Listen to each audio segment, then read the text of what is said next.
Hello អ្នកនរគ្នាជួបជាមួយ channel ខ្ញុំម្ដងទៀតហើយ Baron Gaming S1 ហើយថ្ងៃនេះខ្ញុំមកចែកពី VIP គ្នាយើងចំនួន1 VIP ប្រចាំអាទិត្យណាអ្នកគ្នាបើ channel ខ្ញុំបានចំនួន500អ្នក follow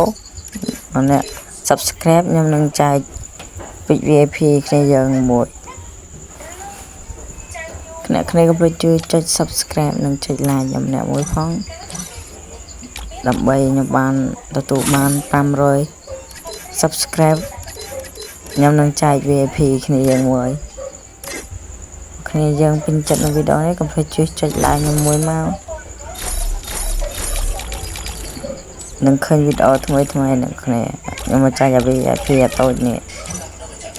គ្នាចង់បានកុំភ្លេចជួយចុច subscribe ខ្ញុំមួយផងហើយកុំភ្លេច comment ID ផងខ្ញុំនឹង rate ដល់អ្នកទាំងអស់គ្នាបាយបាយគ្នា